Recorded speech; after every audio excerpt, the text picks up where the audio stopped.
Olá, meus amigos. Sejam muito bem-vindos a mais um encontro aqui no canal do Centro Espírita Irmã Rosa.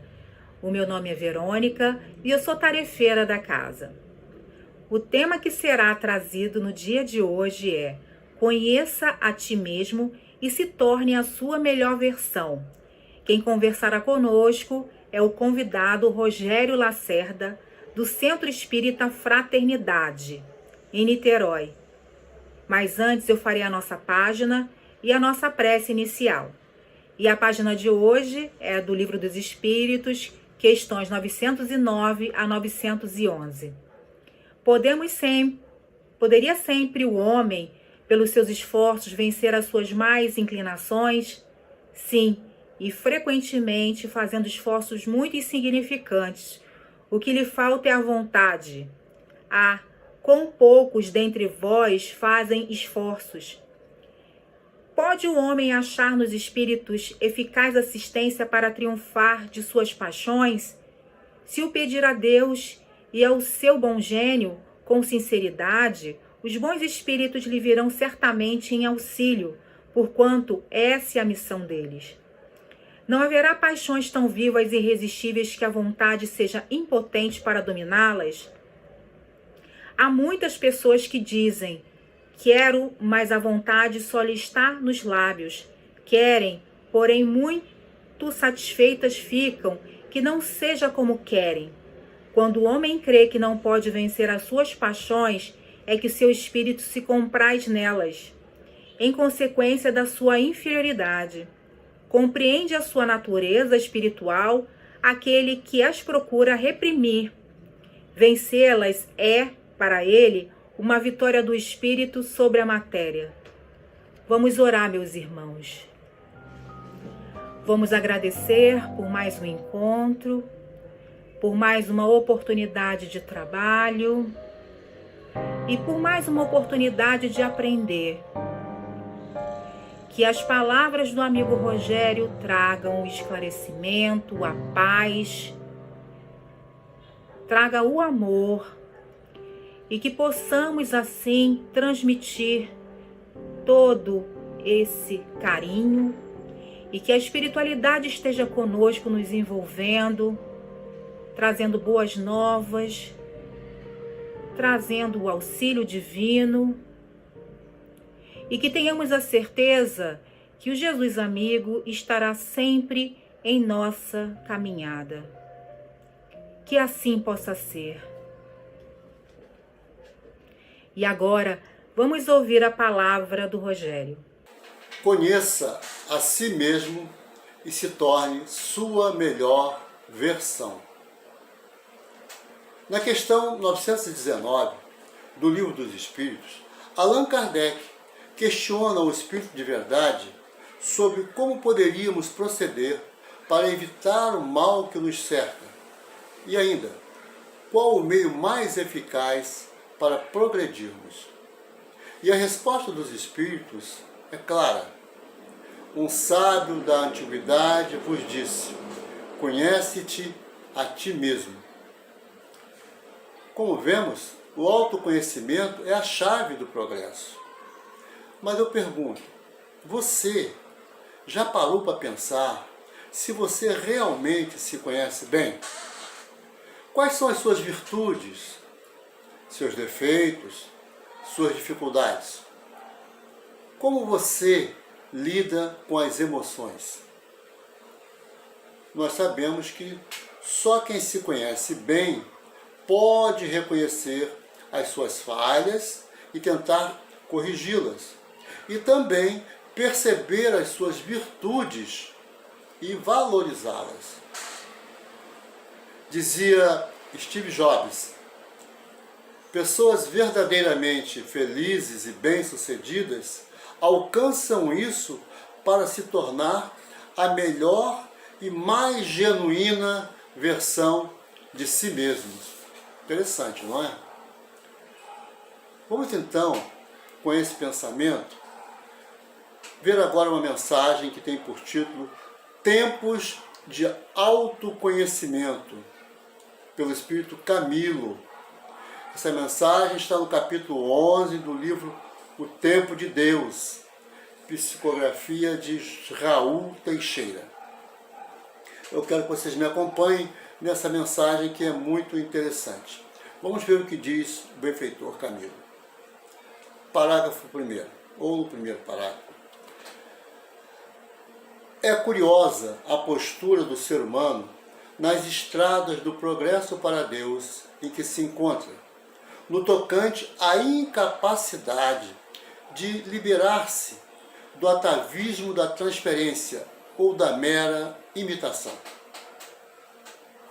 Nós lembramos que atavismo da transferência significa a reaparição em um descendente de caracteres de um ascendente remoto.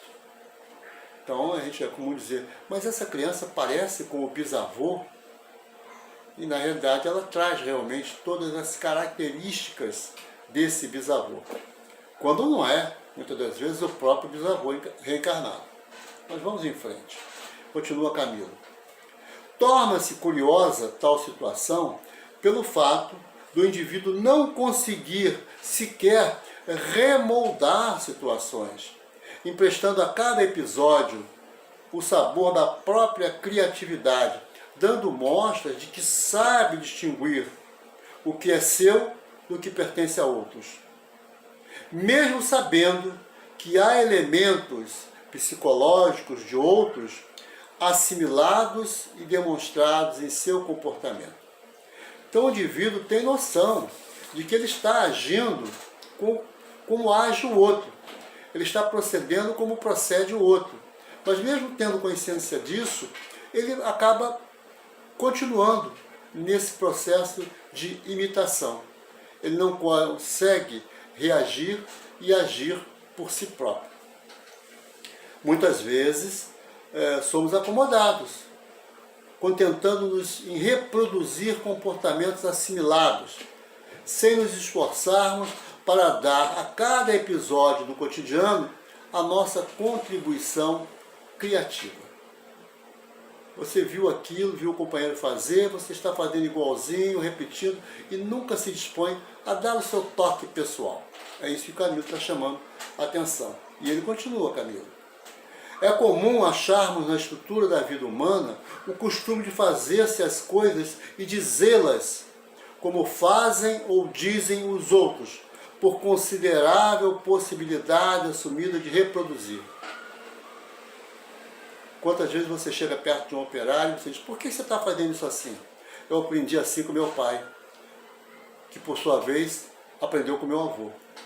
E ele continua a fazer assim, sem pensar que ele poderia, quem sabe, achar um meio mais moderno, mais fácil, mais rápido, de executar aquela tarefa. Não, ele continua fazendo assim, porque foi assim que ele aprendeu, e pronto, ele se submete a dar continuidade àquilo sem expressar a sua criatividade. Não ousamos tomar decisões e sermos criativos. Diz Camilo ainda, desde criança, as pessoas se acostumam à imitação. Cada aprendiz age como seus colegas, como líder do grupo, adaptando-se às leis do grupo, sem qualquer reação, o que se alastra pelo período da adolescência na grande parte dos casos. Então, a criança, o adolescente, ele fica imitando os seus companheiros. E isso vai seguindo ao longo da vida dele. Camilo ainda diz mais. Copiam-se ídolos humanos, seja dos desportos, nas artes, na política, nas religiões e, por fim, nas relações familiares. Nós temos por hábito imitar determinados modelos. A criança, o jovem, ele segue aquele atleta que ele tem admiração por ele, segue aquele outro esportista qualquer, aquele cantor, ele vai seguir aquele modelo. E por vezes chega a se colocar no lugar do outro. Inclusive, fingindo ser o que na verdade não é. Isso é o que é mais interessante. Né? Quantos nós ainda temos hoje se apresentando nos palcos da vida como cantores do passado? E estão lá se apresentando. personagens que foram ídolos e que eles continuam seguindo. Talvez por isso, por perceber esse tipo de coisa, na questão 625 do Livro dos Espíritos, Allan Kardec pergunta: qual o tipo mais perfeito que Deus tem oferecido ao homem para lhe servir de guia e modelo? Os Espíritos respondem: Jesus. Esse tem que ser o nosso verdadeiro modelo. Jesus é o modelo e guia da humanidade. Então os Espíritos foram categóricos. Quer seguir o modelo? Siga Jesus. E Camilo continua: passam os indivíduos grande número de anos sem lograrem pensar por si mesmos, tomando as referências e posições alheias como sugestões passíveis de serem pensadas, avaliadas, analisadas, delas se retirando o que for bom e equilibrado, deixando de lado tudo quanto não corresponda ao bom senso e ao progresso. Quer dizer, nós podemos ouvir a opinião dos outros, podemos e devemos, sim, mas temos o dever de analisá-las. Eu não posso simplesmente sair aceitando tudo que me dizem. Eu escuto com atenção, mas depois eu tenho que meditar. Isso é interessante para mim ou não? E aí nós lembramos aqui as palavras do apóstolo Paulo, que eu acho que se encaixam perfeitamente aqui. Dizia Paulo, lá em 1 Coríntios 6,12: todas as coisas me são lícitas, mas nem todas as coisas convêm. Todas as coisas me são lícitas, mas eu não me deixarei dominar por nenhuma delas. Então nós temos que observar se aquilo me convém ou não. Se me convém, ótimo, eu abraço a sugestão. Se não, eu rejeito.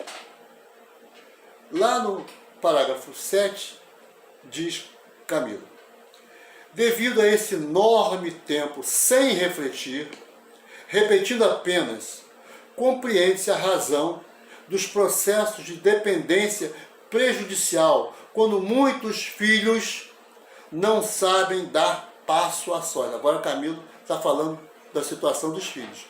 Muitos filhos não sabem dar passos a sós, em virtude de jamais terem sido ou de jamais terem pensado em tal possibilidade, dado a absorção de sua personalidade pela personalidade do outro. Quer dizer, ele não foi criado de modo a tomar decisões por si mesmo. Ele não foi estimulado a refletir diante de determinadas situações. Então ele tem dificuldade.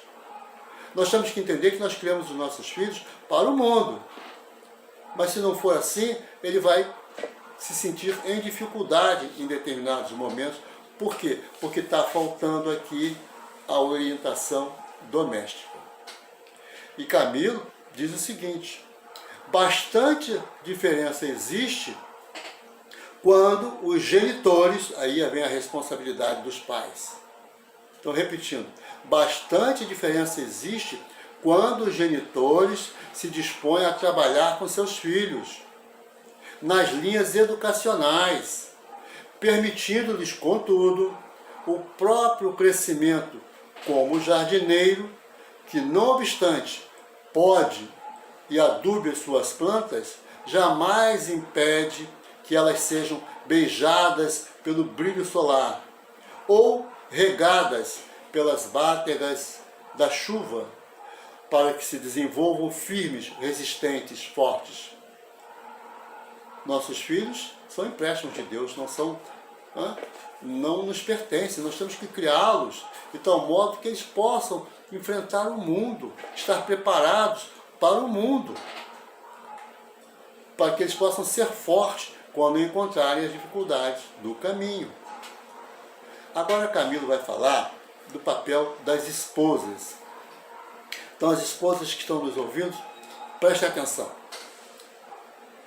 Incontáveis esposas despreparadas para os compromissos da mulher escravizam-se aos sistemas dos companheiros, deixando de ser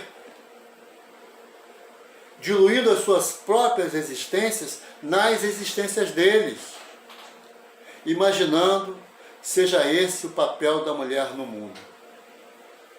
Vamos ver o que está dizendo? As mulheres estão tendo, nesse caso, um comportamento extremamente submisso, e não é esse o papel da mulher no contexto do mundo, pelo menos não do mundo contemporâneo. Vai adiante, Camilo.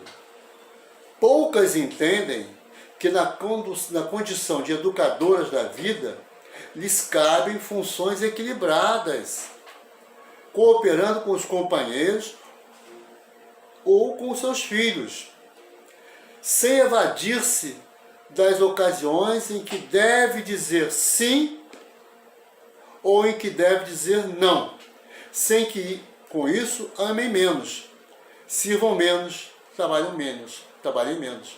Então ela tem que estar preparada para, quando não concordar com alguma coisa, dizer não. E quando estiver concordando, não tem por que não dizer sim, concordo. E nem por dizer não, ela não vai dizer que não quer dizer que ela ame menos, muito pelo contrário. Apenas está agindo com equilíbrio. E para completar o seu raciocínio com relação à mulher, ele diz ainda o seguinte: pequeno número de mulheres se detém para perceber os verdadeiros sentimentos e os reais desejos que vão em suas almas. A maioria grita, instigada pelos gritos das organizações femininas, nem sempre bem inspiradas, nem sempre bem liberadas por mentalidades lúcidas. Então, nós estamos vivendo um momento do empoderamento feminino. Então, tem algumas vozes se levantando, mas nem todas estão abalizadas, nem todas têm o necessário equilíbrio. Então, é isso que as mulheres têm que observar, para saber, afinal de contas, quem é que está liderando determinados movimentos. E Camilo agora vai falar sobre os homens.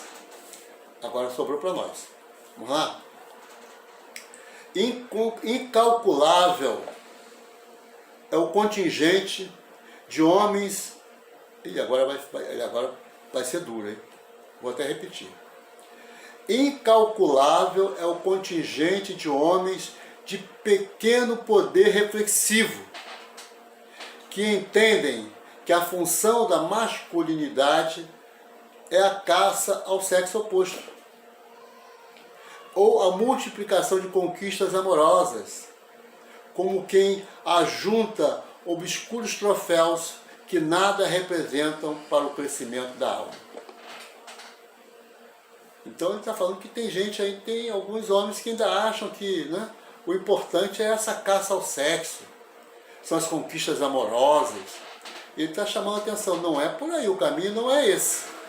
O caminho não é esse. Grande contingente de homens terrenos vive de jargões fabricados pelo machismo perturbador e esdrúxulo, de que se alimenta da velha cultura em que o sexo masculino tudo podia e que estava na terra para usufruir e dominar, demarcando assim a sua trajetória humana. Quer dizer, o homem se colocando na condição de dominador. Ele é o último copo d'água do deserto. Não é para ser assim. Não é para ser assim. Não é assim, não deve ser assim. E Camilo vai mais adiante. Poucos homens, em qualquer faixa etária, detiveram-se para refletir sobre as razões da divindade no estabelecimento das experiências de homem e de mulheres no contexto da evolução da alma. O que ele está dizendo? Que no nosso contexto evolutivo, ora nós estamos aqui na condição de homens e ora nós estamos aqui na condição de mulheres. O espírito ora pode encarnar como homem e no momento de uma encarnação seguinte, ou por encarnações sucessivas, reencarnar como mulher. Então não existe essa questão de achar que você, né? Você está homem, mas amanhã pode não ser, pode estar mulher. Prestemos atenção nisso. Vamos ver agora, Camilo vai chamar a atenção agora, para a influência dos amigos. Vamos ver? Falamos do papel da mulher, falamos do papel do homem, falamos sobre os filhos. Ele agora vai falar sobre os amigos. Quantos são os amigos que exercem sobre outros verdadeiros regimes de escravidão afetiva? É amigo impondo ao outro uma escravidão afetiva. Como assim? Ele vai dizer como é que isso funciona. Impondo suas vontades como seus gostos e tendências, sem qualquer consideração pela liberdade do outro, ameaçando-o com a possibilidade do afastamento ou do abandono. Sabe aquela questão que você diz assim, olha, você vai comigo em tal lugar amanhã? E se o companheiro diz, olha, amanhã eu não posso, ele diz, ah, mas você não pode? Mas então já sabe, se você amanhã precisar de mim, então nem me procure. Olha, isso é chantagem emocional, né? Não se pode agir dessa maneira. E Camilo vai avançando. Enorme exército de reencarnados muda de personalidade, de hábito, de caráter, na medida em que lê os autores A ou B, ou na proporção em que lida com pessoas mais agressivas ante os fenômenos da vida, ou pachorrenta perante os episódios gerais. Ou seja, vamos aqui refletir. O que ele está dizendo?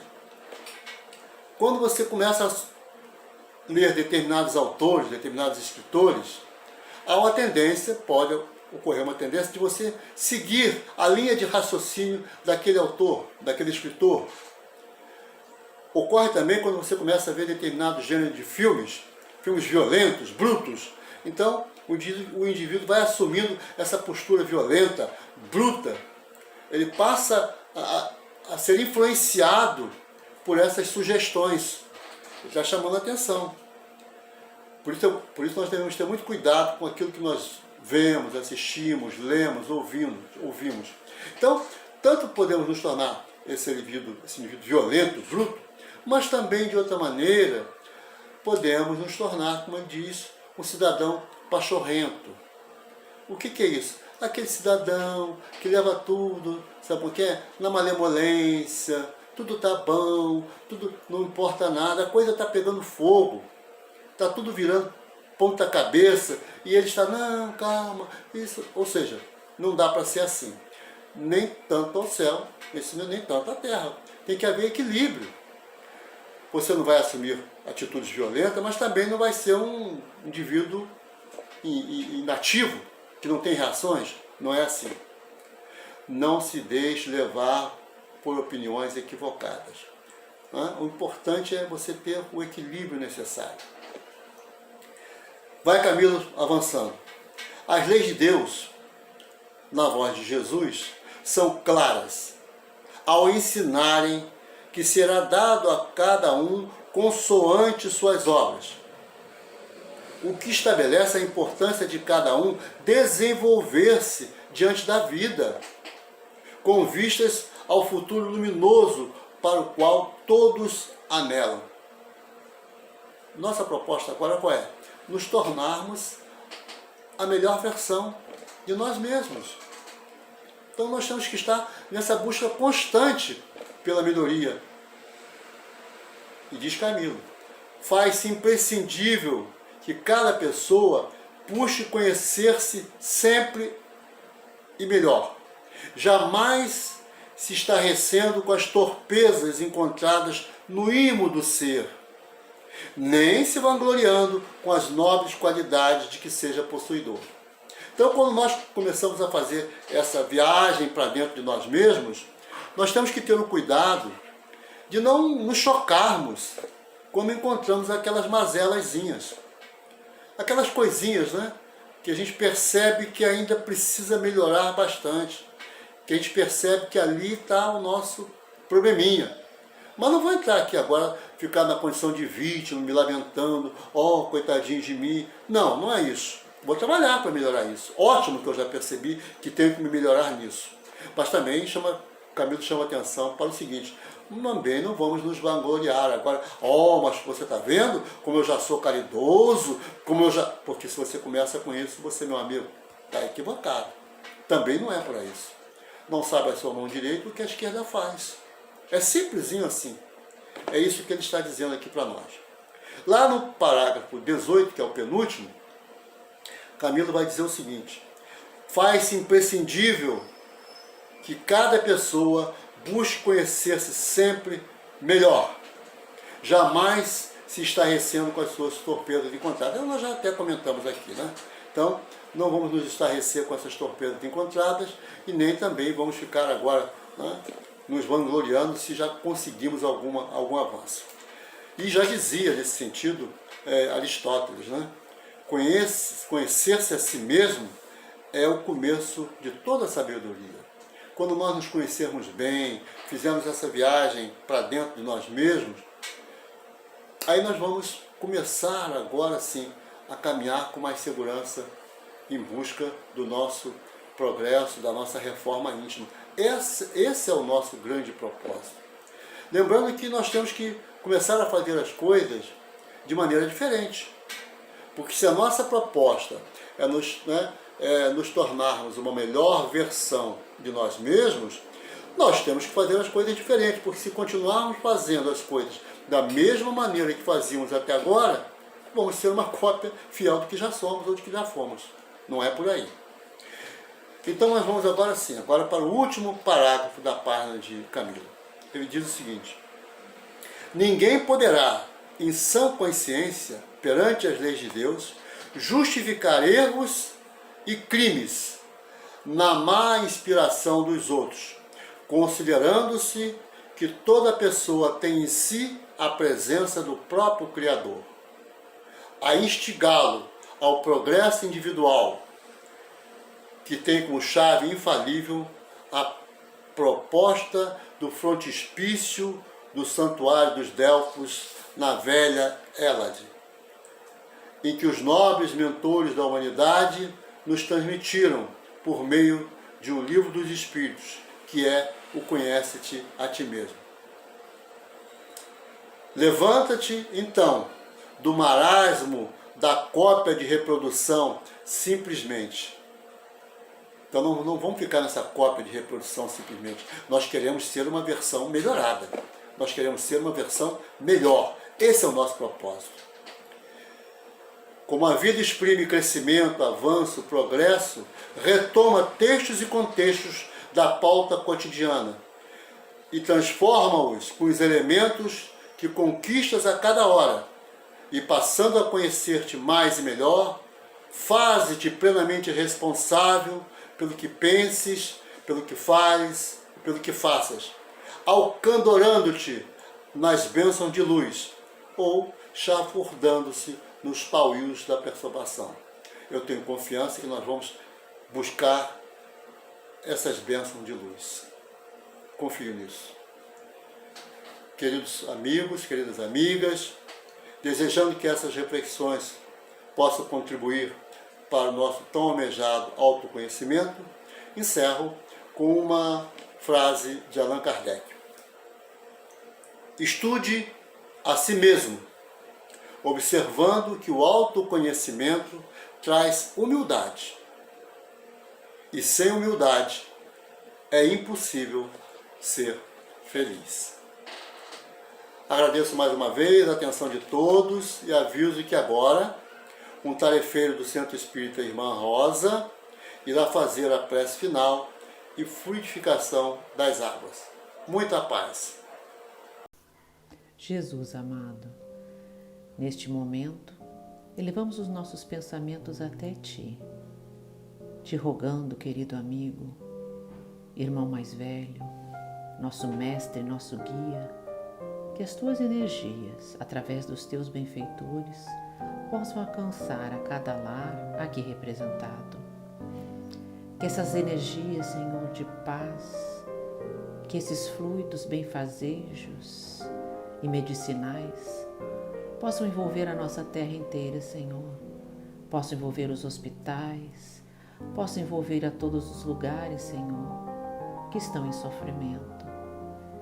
Que Que possamos, Mestre, nos ligarmos a Ti, fortalecendo a nossa fé, a nossa esperança, a nossa confiança nos desígnios do Pai, para que passemos corajosamente pelas atribulações da vida, Senhor.